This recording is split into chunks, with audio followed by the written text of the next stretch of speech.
broken. You text pull up at 2 a.m. I screenshot, stare, then pretend that I don't care, but I still care. So hello guys, so it's Pico. So today I will show you the configuration of my PC. So let's get started. আমি আমার পিসি বানাইছিলাম হলো 2024। So আমি এখন যে দামগুলো বলবো এগুলো আগের দাম। সো বর্তমানে দাম একটু চেঞ্জ হইতে পারে, আমি ঠিক জানি না। সো ফার্স্টে আসি বাইরের জিনিসগুলোতে। বাইরের জিনিসগুলোর মধ্যে সব থেকে জোস যেটা মানে কেসিংটা, মানে সব থেকে যেটা ভালো লাগে আমার কাছে, তো কেসিংটা হলো পিসি পাওয়ারের আইসবার্গ ATX এর with 7/8 GB gaming casing. So এটা দেন আসি, সো এটা নিছিল হলো 6500। অ্যান্ড দেন সো এটা হলো আমার কিবোর্ড। সো কিবোর্ড হলো অওলা মেকানিক্যাল কিবোর্ড। সো এটা নিয়েছিল 2600। দেন আসি স্পিকারে পড়ছিল মেবি 1600। স্পিকার অওলা আমার স্পিকার অ্যান্ড কি বলে এটা কিবোর্ড সেম কোম্পানি। দেন আসি হলো আমার এটা হলো মাউস নর্মাল 450 টাকা নিয়েছিল।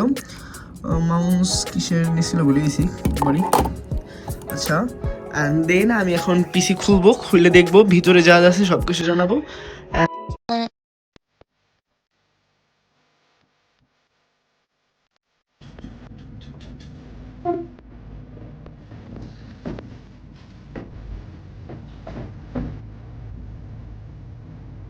So hello. So this is my PC. So পুরো এটা সরাই দিয়ে এটা অনেক ময়লা হয়ে গেছে, তো এটা বাইরে রাখি। দেন আমি এখন এটা খুলবো। এটা খাওয়ার জিনিস না, এটা খাওয়া লাগবে না। খুলি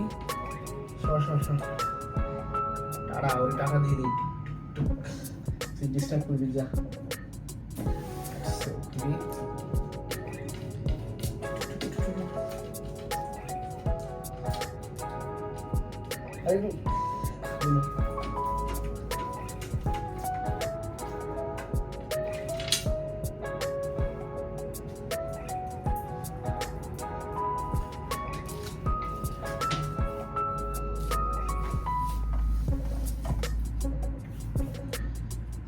এটা আমি দেখাবো। আমার মনে হয় পরিষ্কার করা হয় না, অনেকদিন হয়ে গেছে, এর জন্য ভিতরে অনেক ময়লা হয়ে গেছে। সো মাদারবোর্ড হলো আসুসের TUF gaming B450M+2 and price পড়ছিল 13,600। দেন দ্য প্রসেসর হলো AMD Ryzen 7 5700G। সো এটার সাথে একটা নিজস্ব গ্রাফিক্স আছে, রেডিয়ন গ্রাফিক্স।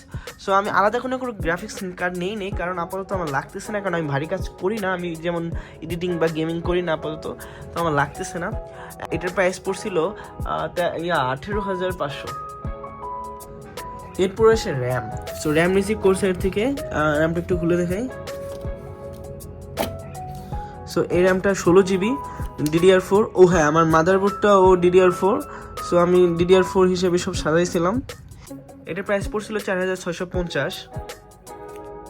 তো আমি র্যামটা আবার লাগাই ফেলি, সুন্দর মতো খাপে বসলে সুন্দর মতো লাগে যায়।